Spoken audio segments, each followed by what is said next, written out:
kepada tujuanku. Kau beriku hari yang baru, yang lama telah berlalu.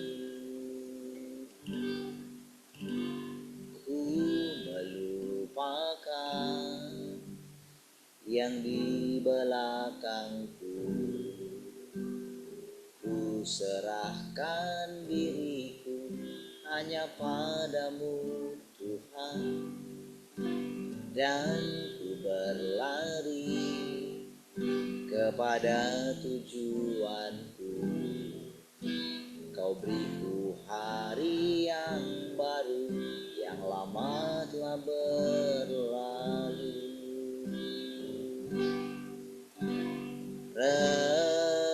Rencanamu, oh Tuhan, indah bagiku, terbatas oleh pikiranku. Firman-Mu ya dan amin, sumber kekuatan, Kau pengharapanku, Kau terbaik bagiku.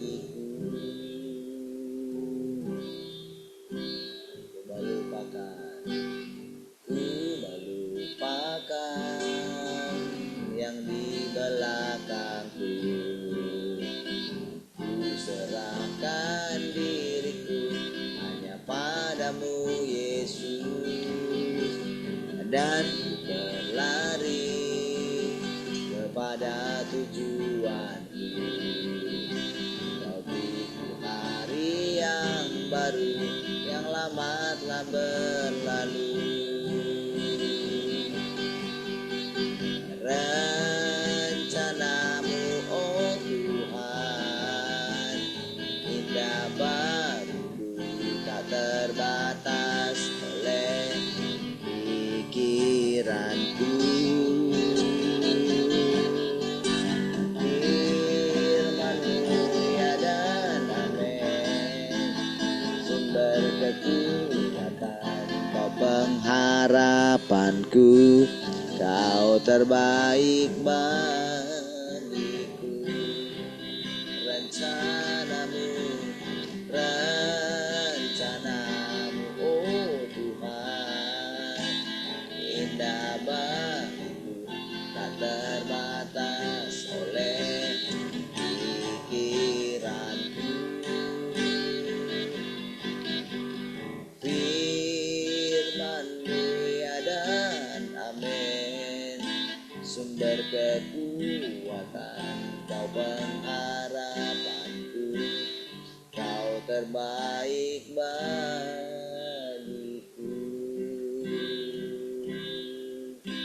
Kau terbaik bagiku. Kau terbaik bagiku.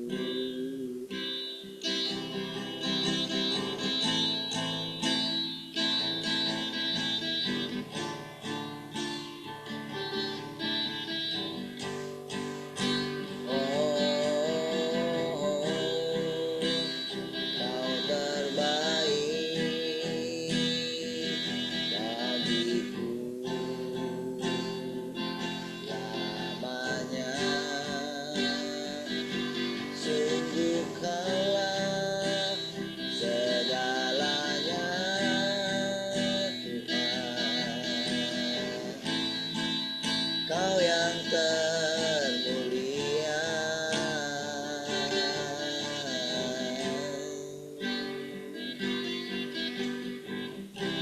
ini hatiku menyembah-Mu, tulus dan kagum padamu Yesus. Ini hatiku menyembah-Mu, perlu campur tangan-Mu dalam hidupku. Hatiku mengasihi, hatiku mengasihi, hatiku ingin mengenalmu.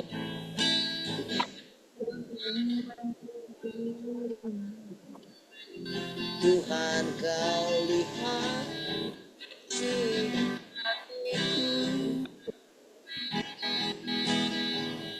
ini hatiku menyembah, tulus dan kagum padamu Yesus. Ini hatiku tak sempurna, perlu campur tanganmu dalam hidupku. Hatiku kasihimu, hatiku mengasihimu, hatiku ingin mengenalmu, ingin mengertimu.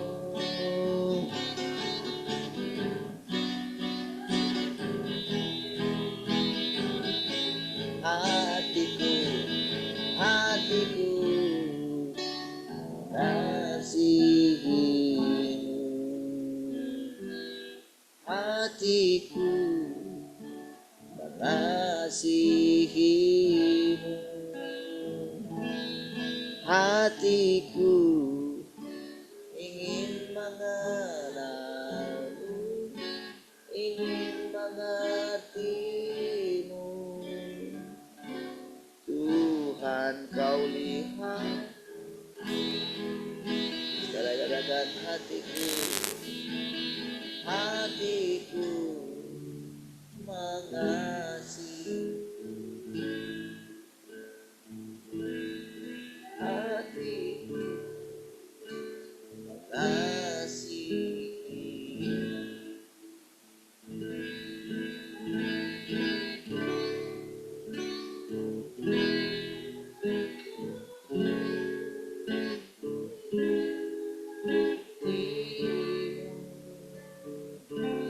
Tuhan, kau lihat isi hatiku,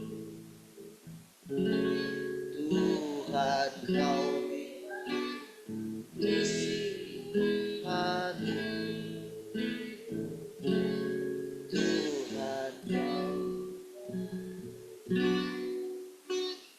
lihat isi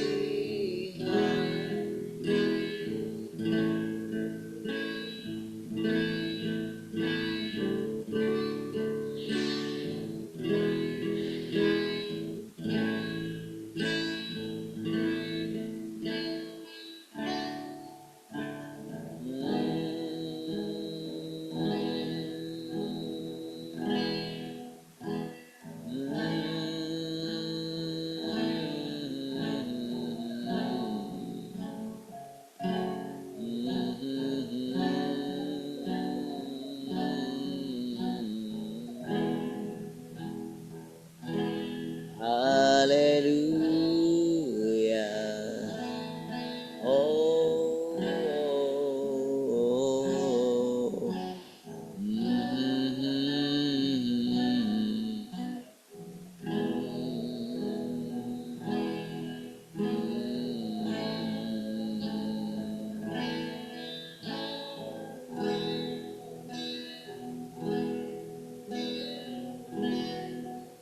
seperti hari yang bersinar,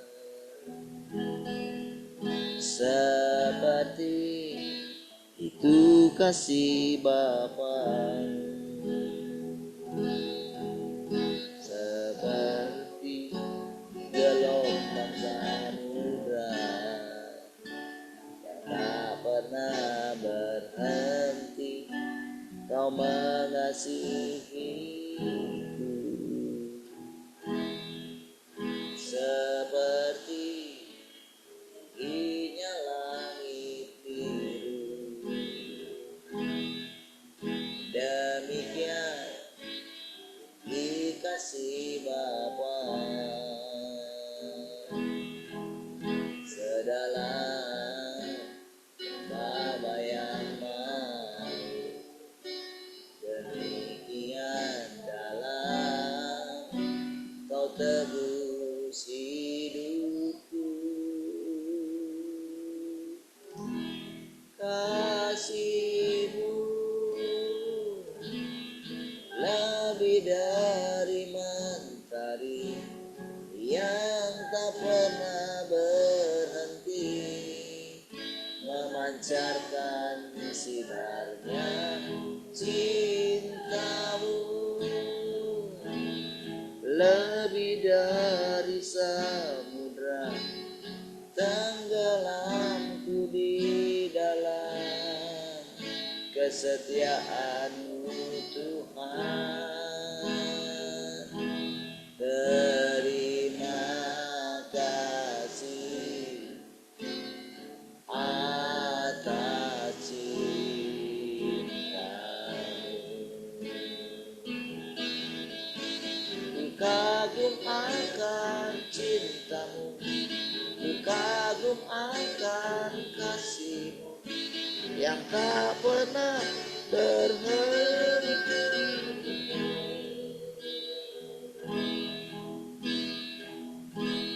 Kasih lebih dari mentari yang tak pernah berhenti, memancarkan sinarnya.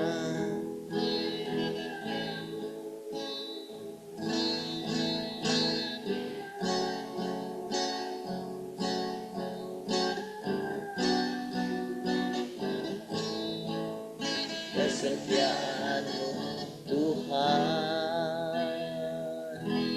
Terima kasih atas cinta-Mu. Terima kasih, terima kasih atas cinta-Mu. Terima kasih Tuhan. Terima kasih atas cinta.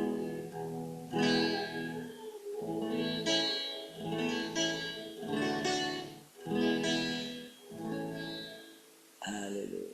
Terima kasih Tuhan. Kami bersyukur pagi hari ini buat anugerah. Kami boleh kembali bersekutu dengan Engkau Tuhan. Semua karena anugerah-Mu Tuhan. Kau berikan kami nafas yang baru, nafas yang segar, udara yang segar untuk kami hidup. Terima kasih buat pemeliharaan-Mu Tuhan. Kami bersyukur. Kembali kami menundukkan hati kami. Karena kami mau mendapatkan kebenaran demi kebenaran daripada Engkau. Terima kasih Tuhan. Kami bersyukur. Kami merindukan Engkau Tuhan. Menginginkan Engkau lebih dari segalanya Tuhan. Mari silakan Tuhan Engkau ajari kami. Kami tundukkan pikiran kami sepenuhnya. Pujilah Tuhan. Haleluya. Mari semua yang mengasihi Tuhan sama-sama katakan. Amin. Baik. Shalom semua. Selamat pagi.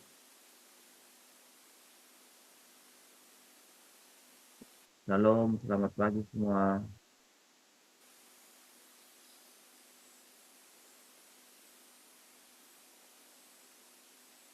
Shalom, selamat pagi semua.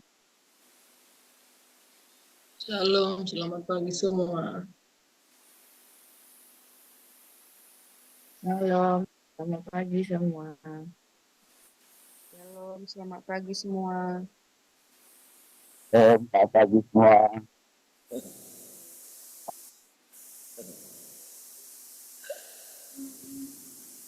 Shalom Jelita. Sudah bangun. Sudah sembuh giginya? Masih sakitnya? Mananya? Halo, halo. Masih katanya. Masih ya. Tapi kok nggak nampak mukanya?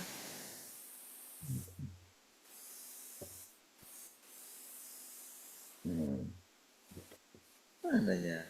Kurang dekat. nggak ada. Oke.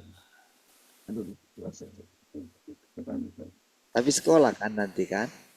sekolah. Sekolah. Ya, bilang itu.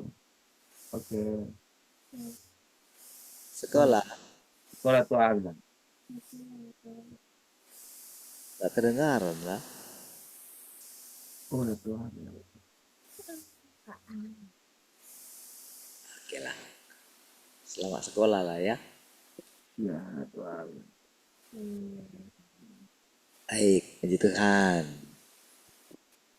Sudah semua ya?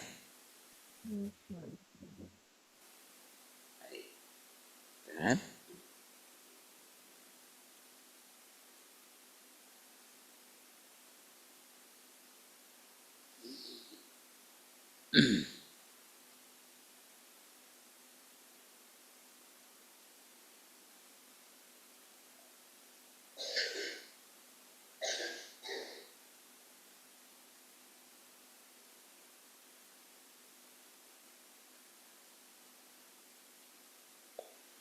Oke, mari kita lanjutkan.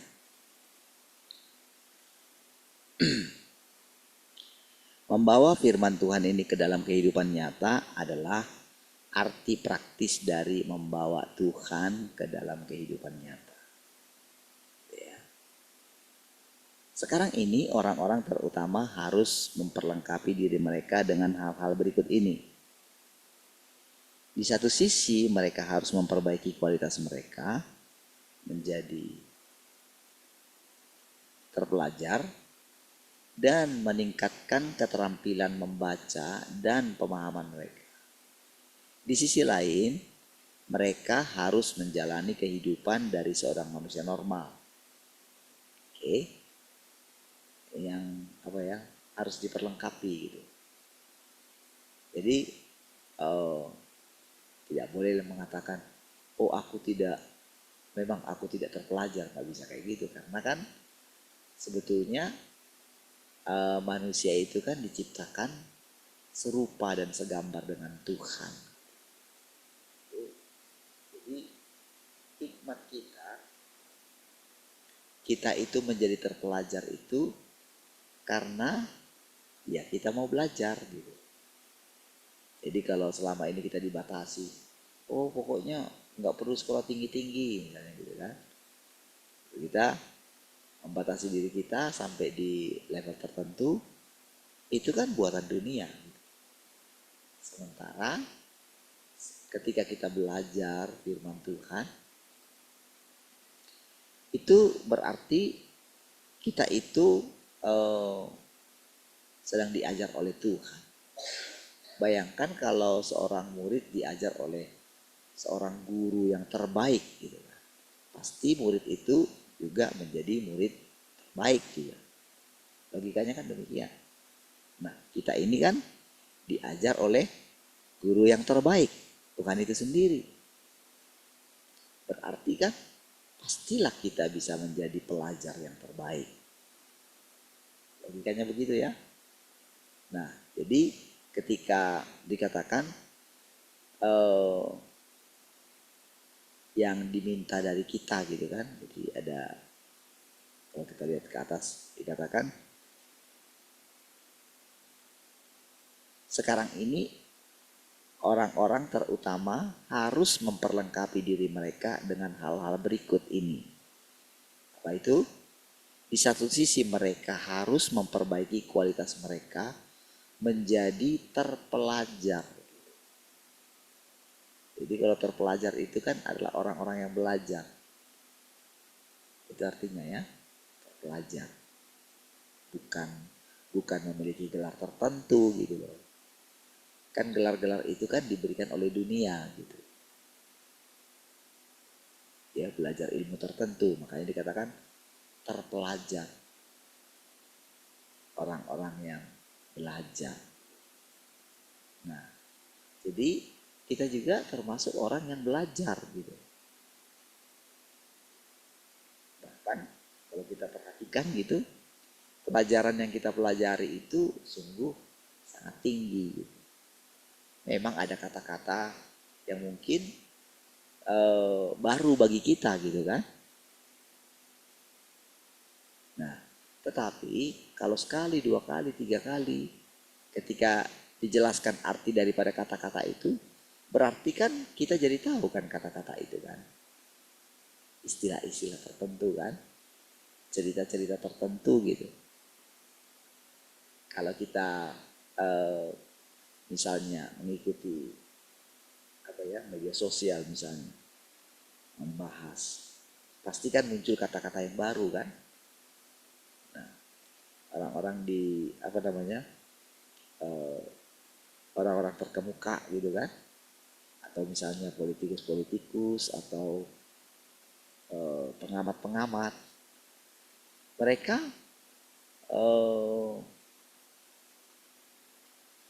ketika seseorang itu menjadi pembicara gitu ya, atau pengamat gitu, maka orang itu akan menggunakan kata-kata yang baru kan, gitu. Atau mungkin ya kata-kata yang lagi populer gitu, pasti ada istilah-istilah baru. Jadi kalau saudara ikuti ya, misalnya lagi bicara anggota dewan gitu kan, saudara kan dengarkan kan bahasa-bahasa mereka seperti pakai istilah-istilah yang ya tidak digunakan oleh orang-orang awam kan gitu. Nah, tapi kan dari sini kita iya ya, pakai satu kata saja bisa menerangkan banyak hal gitu. Kadang-kadang kita mesti dengar ulang gitu. Apa ya maksudnya kata ini gitu. Nah, namun kan kalau kita sudah mendengarkan beberapa kali, lalu kita hafalkan gitu kan. Oh, arti kata ini adalah ini gitu kan. Maka sudah barang tentu kita itu kan akan terbiasa dengan cara bicara seperti itu.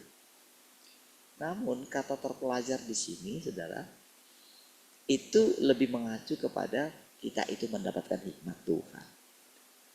Jadi dari ketenangan kita tinggal di dalam Tuhan, maka kita pun akan memiliki kata-kata yang baik gitu, yang mudah dicerna gitu, yang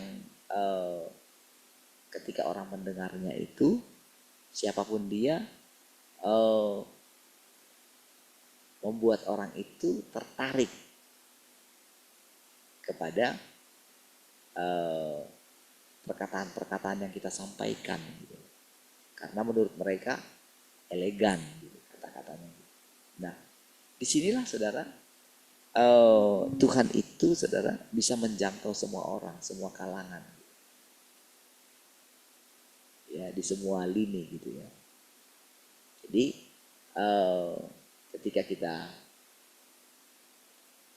melihat bagaimana firman Tuhan ini ya, mengajari kita gitu ya, membimbing kita, menuntun kita gitu. Jadi dan dikatakan meningkatkan keterampilan membaca dan pemahaman mereka. Ini satu sisi ya. Di sisi lain, mereka harus menjalani kehidupan dari seorang manusia normal. Nah, jadi penting sekali kita itu memahami kehidupan seperti apa sih sebetulnya yang dirancangkan oleh Tuhan ketika Tuhan menciptakan manusia. Oke? Nah, di zaman kasih karunia, saudara, atau di zaman karunia-karunia. Nah, jadi karena memang manusia itu rindu hal-hal adikodrati sejak semula, maka mereka itu tidak mau menjadi manusia normal gitu loh. Itu sebetulnya, makanya saudara kalau sudah perhatikan gitu, kalau seseorang itu punya karunia tertentu, maka dia itu kayak gimana gitu, kayak nggak bisa lagi menjadi normal, sulit untuk menjadi normal gitu. Normal itu biasa loh gitu maksudnya.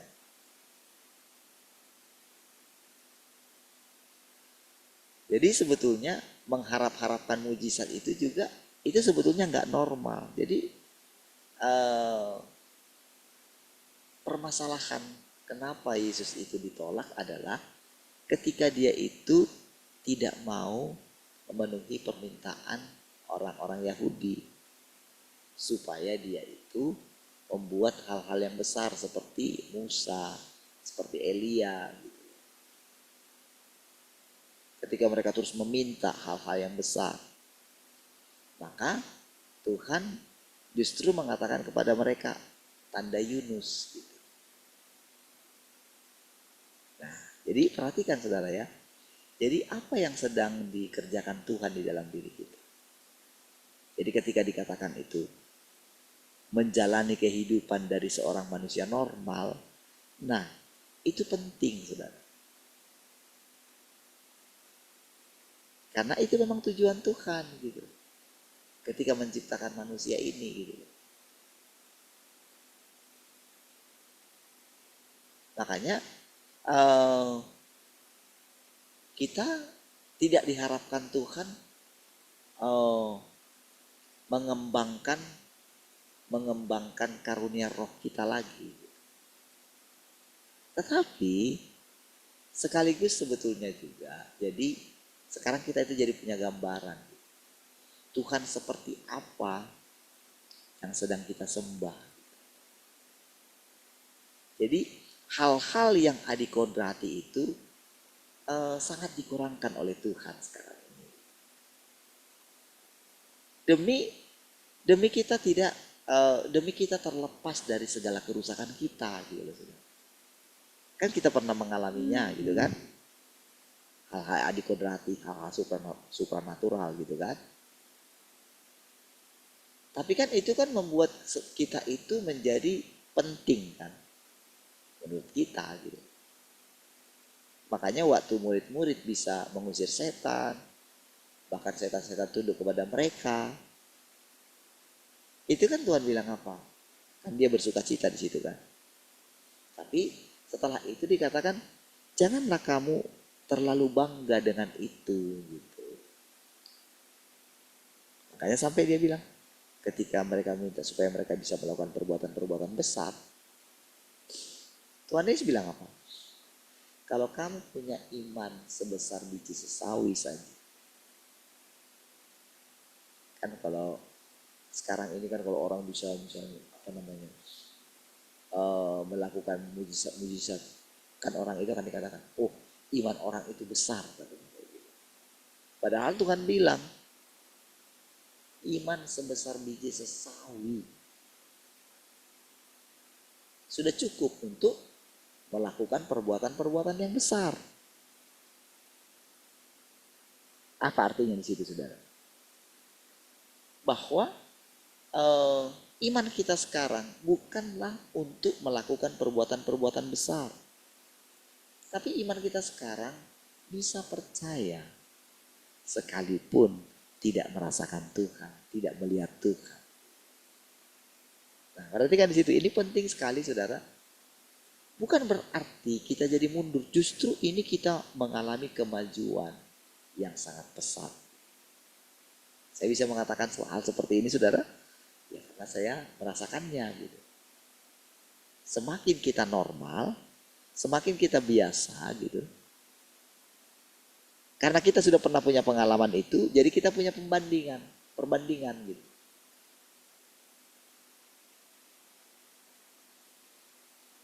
Sehingga saudara kita terlepas daripada ingin menonjolkan diri. Karena salah satu masalah kerusakan manusia adalah ingin menonjolkan diri.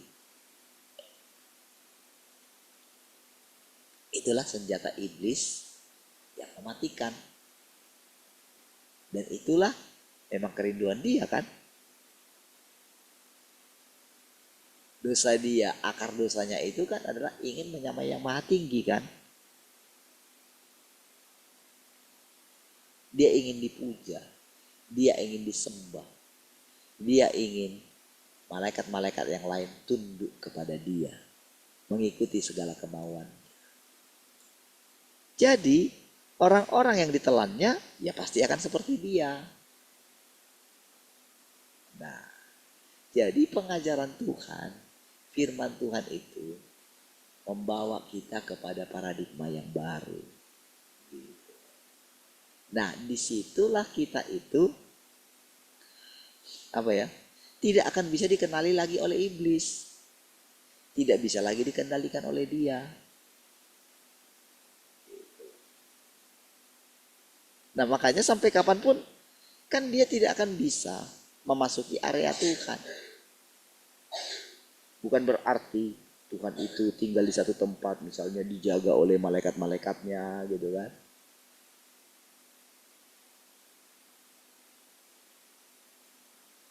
Makanya ketika Tuhan bilang kepada murid-muridnya, kemana aku pergi? Kamu tahu jalan ke situ. Nah, itu firman. Tetapi murid-muridnya, kemana engkau pergi? Kau nggak bilang Tuhan. Dari manalah kami tahu. Padahal saudara itu firman. Di rumah Bapakku banyak tempat tinggal. Apakah bayangan kita itu, oh nanti di surga kafling kita sudah ada gitu kan. Rumah kita sudah ada. Bukan. Nggak ada tempat tinggal yang bisa menampung Tuhan. Lalu bagaimana kita bayangkan Tuhan itu tinggal di sorga. Lalu kita membayangkan sorga itu satu tempat. Seluas apa gitu. Seluas Pulau Jawa misalnya. Padahal firman Tuhan bilang tidak ada tempat yang bisa memuat aku. Tempat apa yang bisa memuat aku? Saudara pahami? Jadi Tuhan itu tinggal di mana? Tinggal di hati kita. Hati kita ini luas loh saudara, tidak terselami. Itulah yang bisa menjadi tempat tinggal Tuhan. Alam semesta nggak bisa menjadi tempat tinggal Tuhan. Seluas apapun. Kita sudah tahu. Bumi ini sudah sangat luas sekalipun. Yang harus kalau dikelilingi pakai pesawat gitu bisa berapa jam gitu.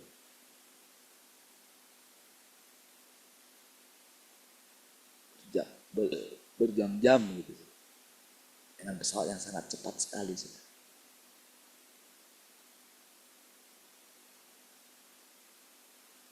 sudah luas menurut kita. Kalau kita melihat begitu banyaknya umat manusia ini saudara, coba lihat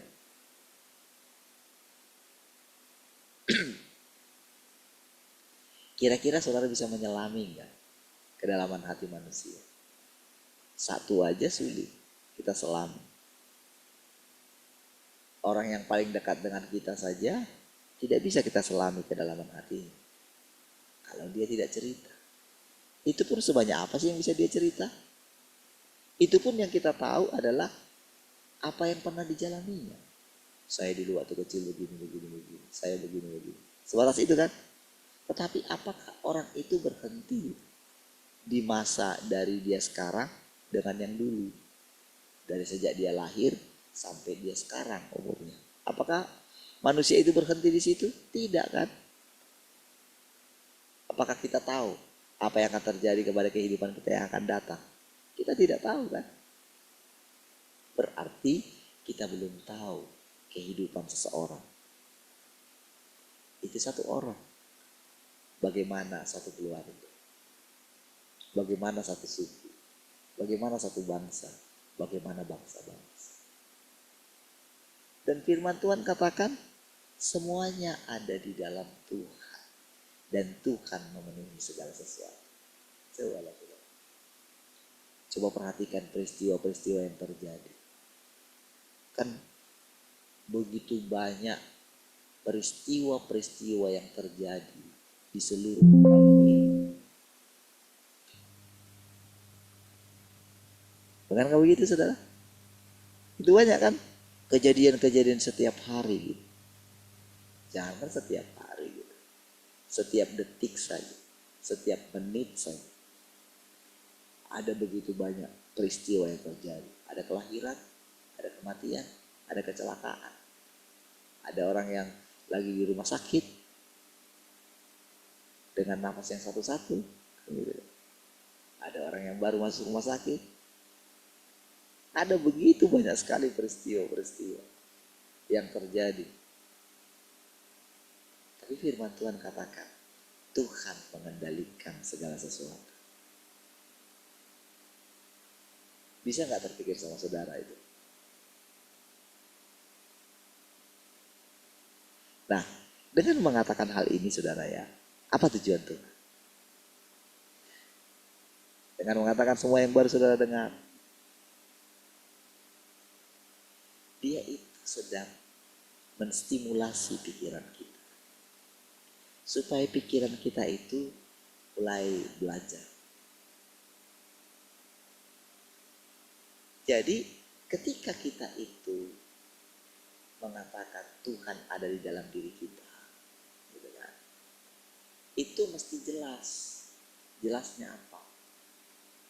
Kalau Tuhan ada dalam pikiran kita, berarti kita itu akan berani untuk memikirkan hal-hal yang daripada Tuhan.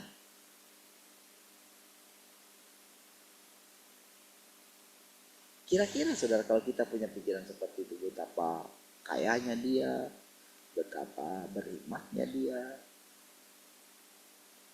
betapa telitinya dia, betapa sempurnanya dia, apa arti kekudusannya. Gitu. Ada banyak hal saudara yang bisa kita pelajari saudara.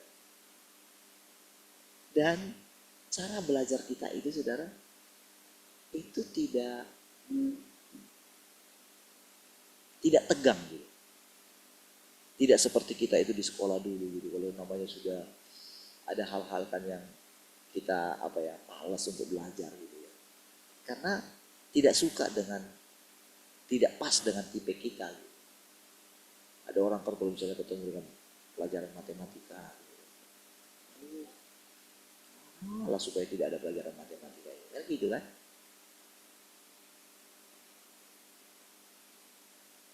Ketika menghitung gitu langsung otaknya ini saudara, pikirannya ini langsung sakit gitu, nyut-nyut gitu. Tapi ada orang yang suka kan. Belum lagi misalnya pelajaran kimia, dulu kan sangat ini gitu.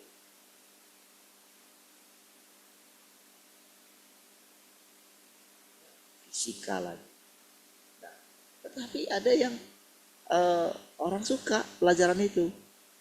Tetapi dia tidak suka pelajaran bahasa Indonesia, apalagi bikin puisi. Kan? Nah, belum lagi pelajaran kesenian. Nah, dulu kan kesenian paling kan taunya apa? Nyanyi.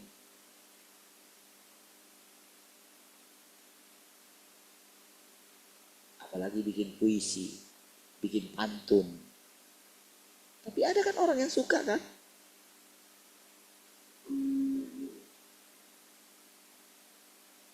Dia kadang, wah satu hari itu bisa, aduh kalau misalnya hari tertentu gitu, karena ada pelajaran kesukaannya, dia senang. Tapi kalau ada pelajaran yang nggak dia sukai, apalagi kalau gurunya itu tidak pintar dalam mengajar, monoton gitu kan, ngantuk lah gitu. Sehingga satu hari itu bisa rasanya panjang sekali, lama sekali satu hari. Nah, saudara, ketika sekarang Tuhan mengajari kita gitu, mengajari kita dengan hal-hal yang baru. Saudara, itu lama-kelamaan saudara, pikiran kita itu meningkat. Jadi tanpa sadar pikiran kita ini jadi fresh gitu. Jadi kayak pikiran kita ini jadi punya wawasan yang luas gitu. Tidak sempit lagi. Kita tidak hanya memikirkan bagaimana kita menyekolahkan anak kita.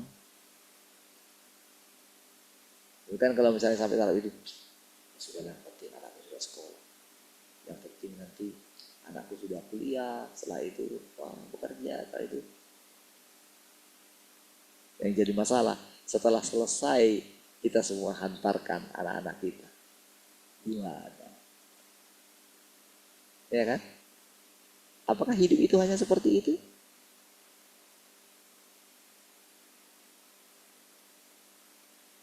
Ya kan? Masih luas sekali, saudara. Makanya saudara, ketika dikatakan kita itu menjadi terpelajar, maka kita itu akan menjadi selalu baru setiap hari. Kalau dulu kita itu misalnya tidak menyukai hal-hal tertentu, maka suatu saat ketika diperhadapkan kepada kita, mau tidak mau kita mesti lolos dari situ. Kan ingat, segala sesuatu yang diperhadapkan kepada kita, sedang kita hadapi, tidak ada yang secara kebetulan. Semuanya sudah diatur. Mikirkan itu aja saudara, kita akan bingung saudara. Masa sih segala sesuatu yang terjadi dalam hidup manusia sudah diatur? Hebat kali lah Tuhan itu. Kok bisa? Bisa. Karena dia Tuhan. Perkara ini sederhana kan? Tapi kalau saudara renungkan, bagaimana memang benar-benar dia mengatur segala peristiwa yang terjadi dalam hidup kita, saudara akan kagum. Iya. Menjalani kehidupan saudara dan menjalani kehidupan Tuhan. Ketika saudara mendengarkan perkataan ini berarti saudara sedang menjalani kehidupan Tuhan. Dan itulah kehidupan yang normal. Karena kan kita ini sebetulnya ketika dia ciptakan, kita ini kan jadi apa ya? Jadi etalase gitu. Untuk dia boleh melihat dirinya kan. Bukan kau gitu? Ketika dia berfirman, maka firmannya itu kan tidak pernah kembali dengan sia-sia katanya kan. Akan kembali sampai dia mengerjakannya. Baru dia kembali. Jadi apa yang dia lihat daripada ketika dia berfirman? Ketika dia mengajari kita ini semua. Apa yang dia harapkan? Ya kita menjadi terpelajar. Iya lah saudara. Jadi iblis kan selama ini saudara menguasai dunia pendidikan gitu. Terus saudara, makanya ada kurikulum yang baru saudara. Iya. Dan sekarang Tuhan ketika dia mengajari kita saudara, dia berikan kurikulum yang belum pernah ada di dunia ini, yang tidak terpikirkan oleh manusia. Saudara, pada akhirnya saudara, orang-orang sadar ya, manusia sadar sekarang, bahwa segala yang mereka pelajari lebih banyak merusak. Iya. Membuat, jadi dengan adanya perlombaan-perlombaan, dengan adanya juara-juara, terjadi persaingan. Iya.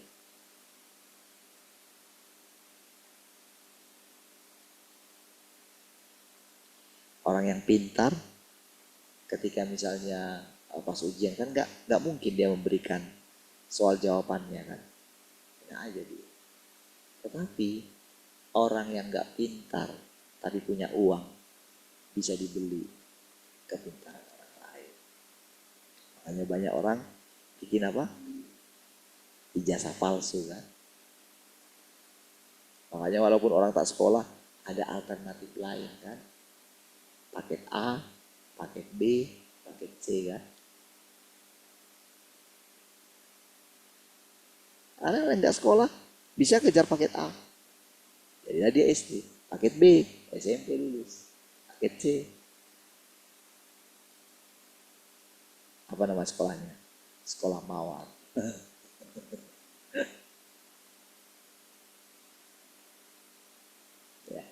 Jadi, tapi lihat saudara bagaimana sekarang Tuhan sedang mengganti. Jadi dengan perkataan ini saudara, Tuhan sedang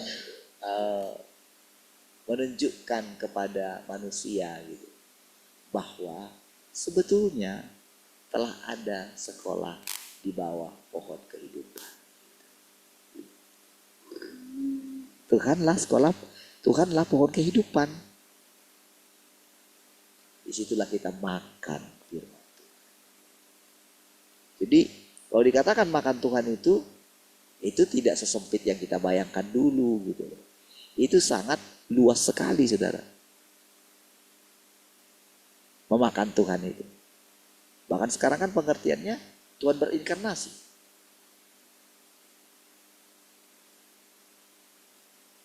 Wah kalau dulu saudara ketika kita belum mendengarkan Tuhan sudah datang itu, kita nggak bisa memasuki area ini saudara. Dulu masih berpikir datanglah Tuhan, Tuhan datang segera. Pertanyaannya, kalau Tuhan sudah datang, emang kenapa?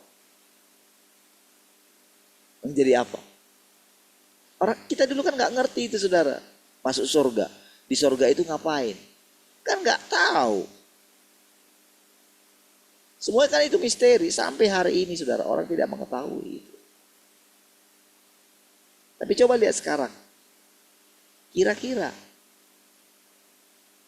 apakah boleh dikatakan saudara itu belum memasuki surga? Sangat bodoh saudara kalau kita mengatakan kita itu belum memasuki surga. Sangat bodoh kalau kita mengatakan kita belum memasuki kerajaan 1000 tahun. Sangat bodoh kalau kita itu mengatakan kita tidak memasuki langit baru, bumi baru.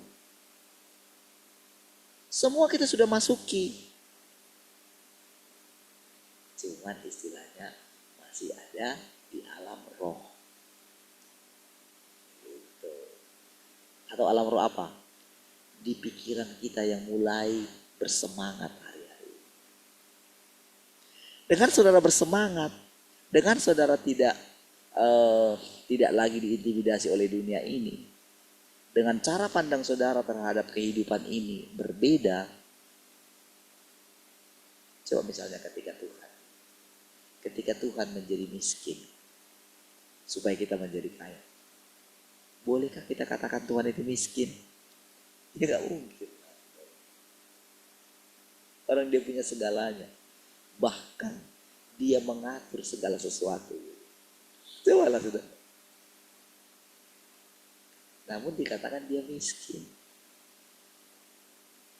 Dia membatasi dirinya. Coba bayangkan saudara ketika kan kita ini ciptaan. Tapi dia tidak pernah memaksa kita untuk memuji-muji dia. Iya. Dia sangat muak dengan kata-kata pujian manusia yang tidak keluar dari hati mereka. Bibir mereka saja mereka memuliakan Tuhan, tapi hatinya sangat jauh daripada Tuhan. Itu satu kebencian dia dan Tuhan. Dia pencipta. Kita ciptaannya. Tapi dia tidak menjadikan kita robot. Dia menyatakan kasihnya kepada kita. Supaya apa? Supaya kasihnya berkembang di dalam kita. Ini loh belajar itu kayak gini.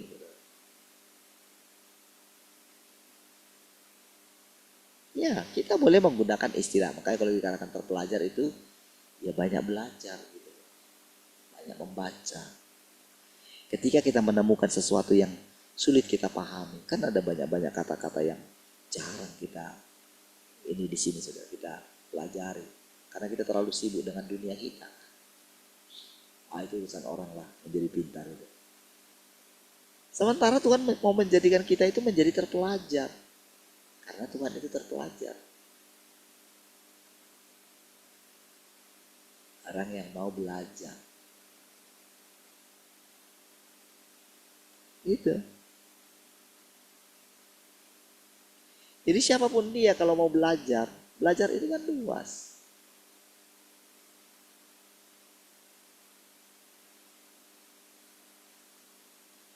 Hanya sampai ada, saudara, cara-cara belajar itu dibuat menjadi santai.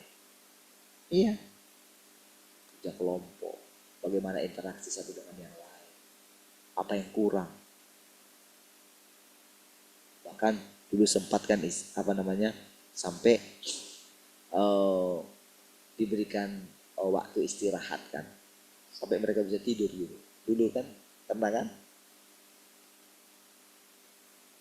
Tidur di sekolah. Iya kan? Karena apa? Karena terlalu banyak belajar itu menjadi tidak produktif gitu kan. Karena di rumah juga tidak punya istirahat.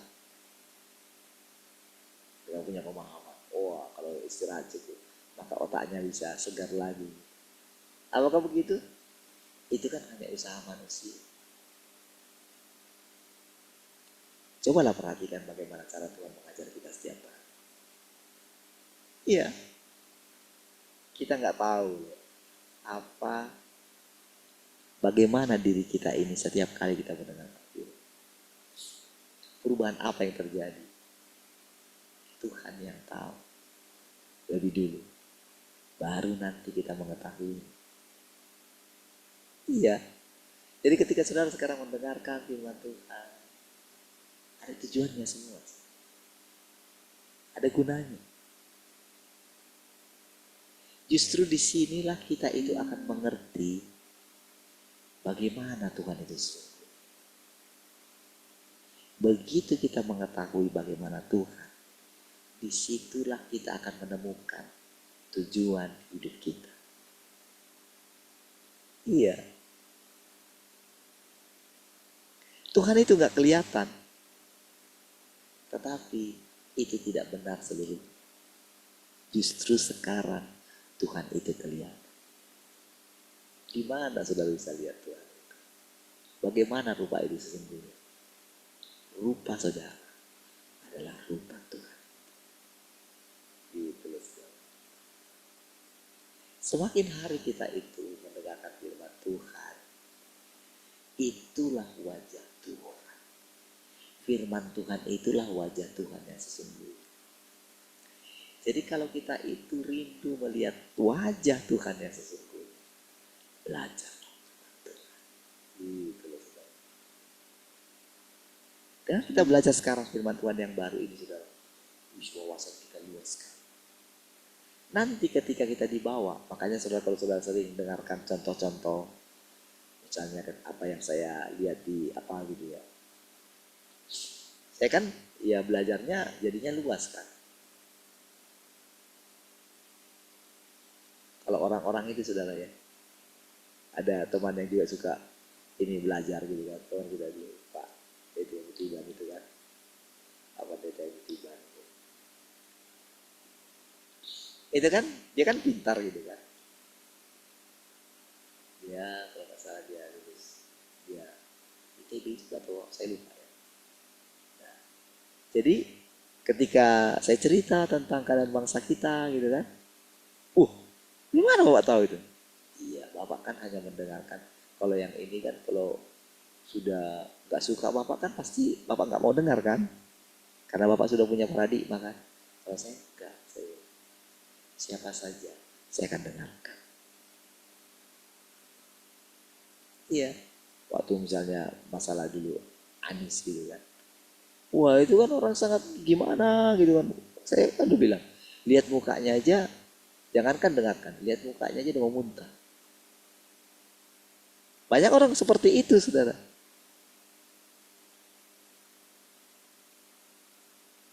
Tapi sekarang ketika mendengarkan orang-orang yang mungkin di satu sisi sangat menjengkelkan gitu. Tapi tahukah saudara, pada satu masa ketika saya boleh belajar melihat mereka bagaimana ketulusan mereka dalam menjalankan agama mereka,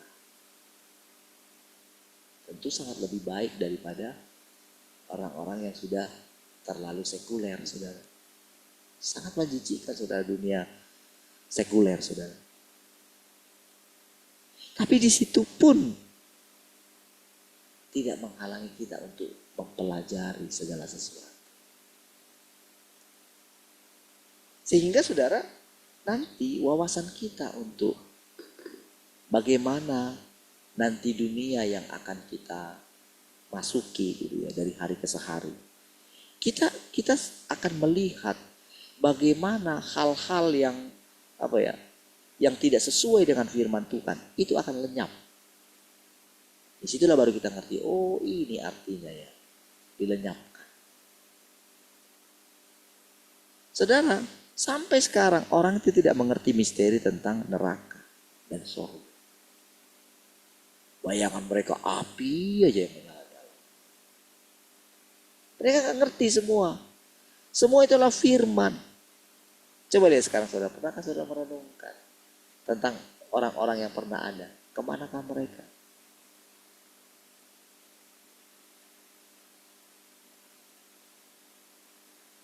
Adakah orang mengerti kenapa Abraham berkata, kenapa Tuhan Yesus berkata, Abraham bersuka cita melihat hariku?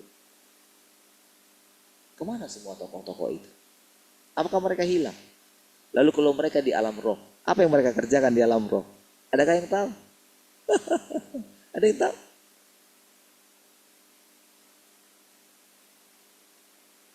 Kalau Tuhan kasih tahu, kira-kira saudara percaya nggak? Atau mungkinkah Tuhan beritahu? Kalau saudara mungkin, siapa yang bisa kasih tahu? Gitu loh saudara. Itu kan sangat sederhana kan?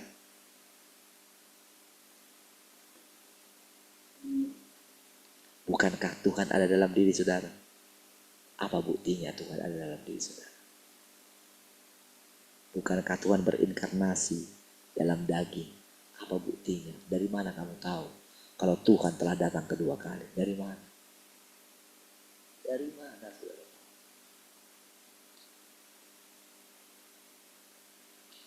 Saudara bisa bilang, oh Tuhan sudah datang, Tuhan sudah datang. Tetapi kalau engkau masih punya pikiran yang sama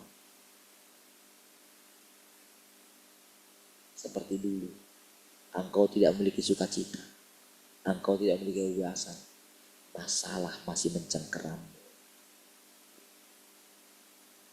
Bohong, engkau bilang Tuhan sudah datang. Gak sinkron.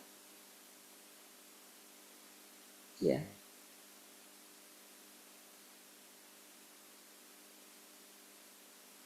Kedatangan Tuhan itu baru bisa sah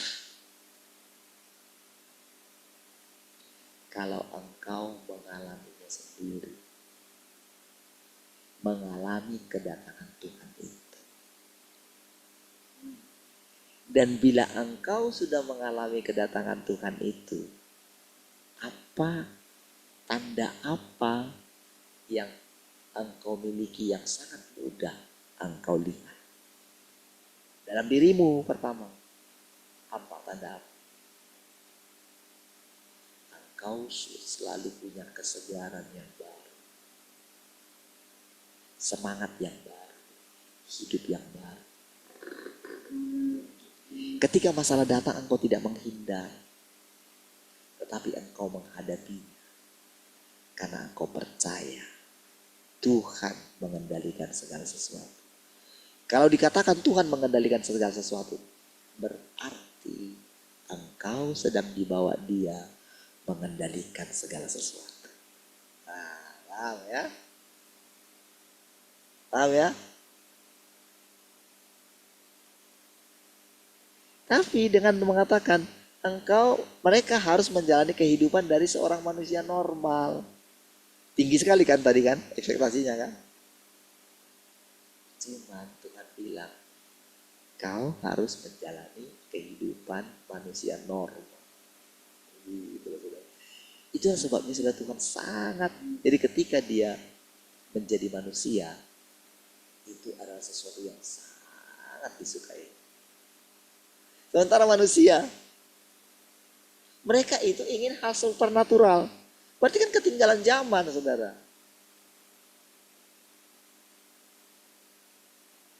Tuhan menjadi manusia, manusia itu menjadi Tuhan. Berarti kan nggak sejalan dong. Itu kan kalau kita berpapasan gitu kan, mau kemana? Mau ke Medan gitu. Sementara yang satu, mau kemana? Mau ke Sibolga gitu. Iya, terbalik kan?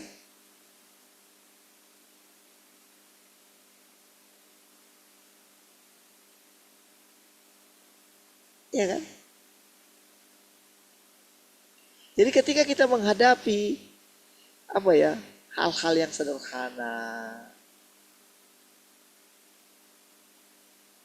ketika kita hari ini bisa makan, besok kita nggak tahu makan apa gitu kan. Dulu kan kita kan trauma dengan itu kan.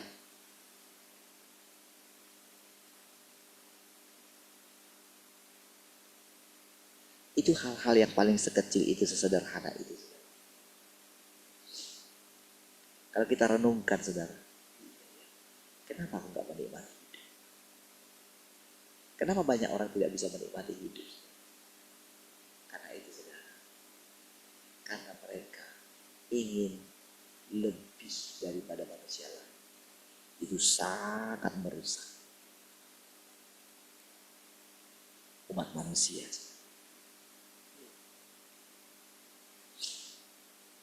Itu yang paling kasihan itu saudara, kayak atlet-atlet muda gitu saudara. Setiap kali kalau ada pertandingan saya siap-siap ya. Kalau mereka itu misalnya kalah dengan orang-orang yang di bawahnya gitu ya, itu saudara, netizen itu paling ini saudara, membuli mereka. Misalnya ketika di pertandingan sebelumnya, wah digadang-gadang gitu kan, wah hebat ini, atlet masa depan ini, ada yang terbaru ini. Siarkan kakak itu sampai bapaknya itu sampai ini.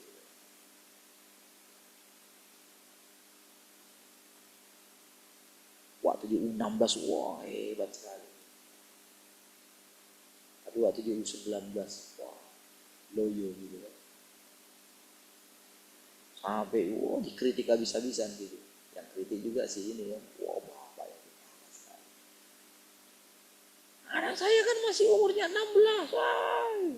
Tahu dia lagi. Kan di luar negeri itu Pak, wah anak-anak usia 16 itu kan sudah harus mentalnya kuat. Ini mental artis TikTok katanya kayak gitu. Wah, kasihan ya. Kan banyak seperti itu. Sampai si Marcelino itu saudara ya, ketika dia di ini ya, wah dia parah gitu, sampai harus diinin sama si STI gitu, ditegur karena dia bereaksi terlalu ini. Sampai si Indra Safri bilang ketika si Akan, kalian boleh bully saya, suka kalian bully saya, tapi jangan anak saya. Maksudnya anak didik dia, karena dia masih terlalu muda. Kemenangan ini karena tim, bukan satu orang.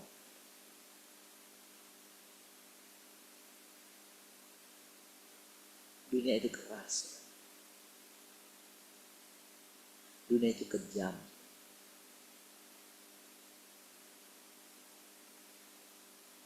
Nah, ketika saudara Tuhan itu menjadi manusia, tahukah saudara? Kalau kita merenungkan itu ya, bayangkan dia itu punya segala. Karena kan kita nggak tahu. Apalagi yang menjadi kesukaan Tuhan. Semua sudah dia punya.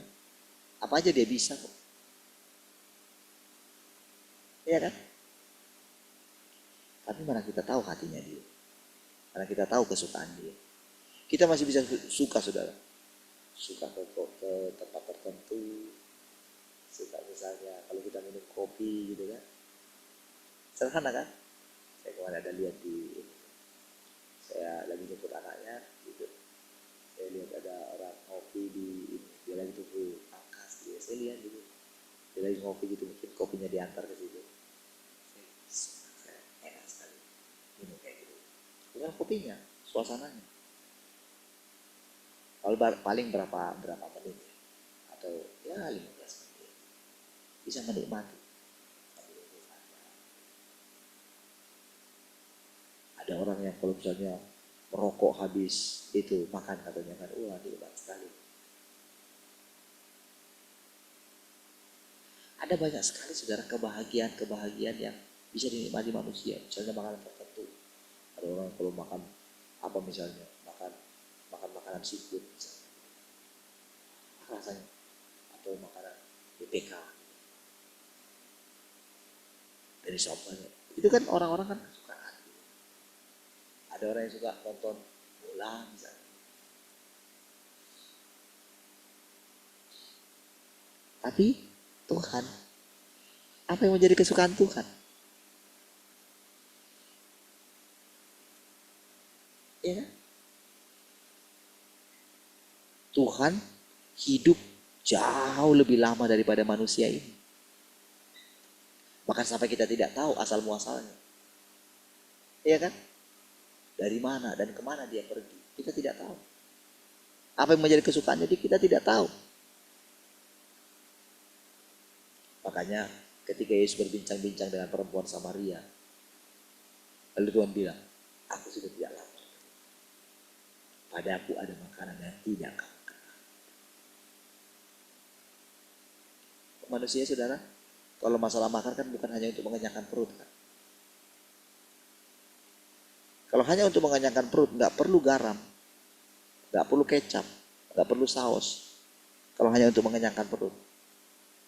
Tapi orang yang sangat kelaparan tidak peduli apakah itu ada rasa atau tidak. Iya kan? Tapi kalau orang yang namanya normal untuk makan, dia harus butuh rasa kan? Ketika misalnya rasanya nggak ada, hambar. Seenak apapun itu. Maksudnya dia apa namanya, masakan apa, ayam kampung misalnya. Kalau nggak ada garam, cobalah, rasanya sia-sia. Itulah rasa. Kehidupan juga seperti itu. Lalu kira-kira apa sih yang menjadi kesukaan Tuhan? Apakah kita pernah ngerti? Apa? Otoritas, kuasa. Kalau enggak, ngapain dia sampai menjadi manusia? Iya kan? Kenapa dia penasaran dengan kehidupan manusia? Ketika saya mencoba memahami tentang arti anak laki-laki itu, saudara, Tuhan harus buat dalam pikiran saya, engkaulah anak laki-laki itu. Iyalah saudara. Tuhan berikan gambaran sedikit gitu kan. Oh makanya kami kemarin naiklah kemari ya. Oh bla bla bla bla bla.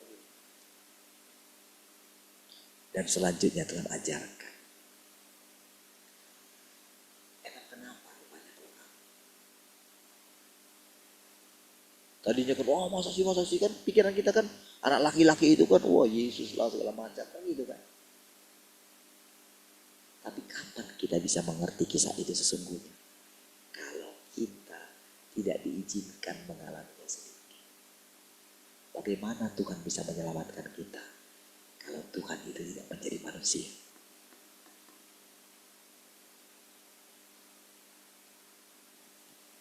Kapan saudara mengerti kalau Tuhan itu menjadi manusia?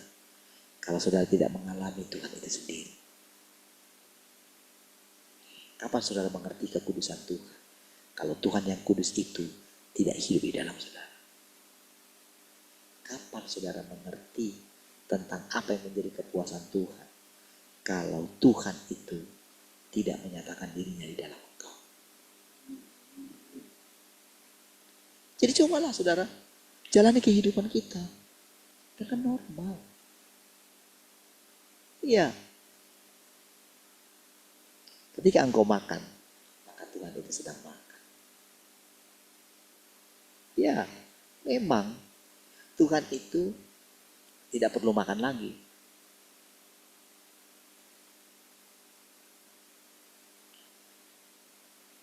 Mulut kita lah yang punya rasa. Tapi bagi Tuhan, garam, manis, apa gitu, semua itu kan tidak berguna bagi Tuhan. Karena dia bukan hakikatnya itu adalah Tuhan. Hakikatnya kita tidak bisa menjadi Tuhan karena kita manusia. Tapi Tuhan yang benar adalah Tuhan menjadi manusia. Bisa dong? Kenapa bisa? Dia Tuhan. Gitu kan? Sesederhana itu, dia Tuhan. Tentu dia bisa menjadi manusia. Tetapi saudara, kan dia tidak terikat kan dengan kehidupan manusia itu kan. Dia bebas pergi kapan saja kan. Iya. Kitalah yang bisa menahan Tuhan. Dengan apa saudara? Dengan kita itu merenungkan dia. Maka mana mungkin Tuhan bisa pergi. Orang tinggal di dalam bayangan kita, tinggal dalam imajinasi kita. Kapan saja. Tapi Tuhan bisa membuat kita itu tidak mengalami Tuhan. Tentu ada tujuannya. Iya. Oh, kalau kita mengalami semua tentang Tuhan yang sesungguhnya, matilah kita. Iya. Iya. Bayangkan ketika siapa itu? Ananias dan Safira gitu kan. Dia pikir sama saja seperti biasanya.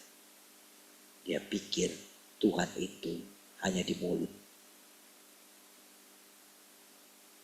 Kamu sudah memberikan, dia pikir Tuhan tak ada di sana. Dia membohong.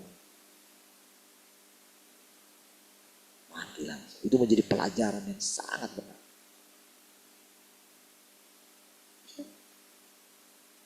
Oh saudara, kalau kita diberikan kesempatan untuk mengalami Tuhan yang saudara pikir, itu murahan. Iya. Makanya saudara, kalau saudara anggap apa yang saudara alami ini murahan, aduh saudara sedang menghujat Tuhan. Kalau saudara lebih mengutamakan hal yang lain daripada kita bersekutu setiap pagi ini saudara. Tunggu nanti kata Tuhan. Kadang-kadang kalau sudah baca itu ya, kadang saya nggak ngerti, tapi semakin mendalami gitu, ternyata benar. Iya. Kadang kita pikir saudara, kita boleh ada di sini saudara, biasa-biasa saja. Kalau terus pikiran kita kayak gitu saudara, suatu saat kita akan menghadapi Tuhan yang sesungguhnya. Jangan sampai kalau masih dikasih kelonggaran, lalu kita semau kita. Jangan. Tuhan itu nyata. Tuhan itu satu pribadi yang sangat sangat mulia. Dia melebihi raja manapun di dunia ini saudara. Melebihi orang paling hebat sekalipun di seluruh dunia. Sekalipun dikumpulkan orang hebat seluruh dunia ini saudara. Mereka dikumpulkan dari satu dewan gitu. Tidak ada yang bisa menandingi itu. Bagaimanapun dia gitu.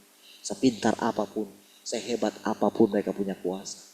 Semua itu dengan satu kata saja. Selesai.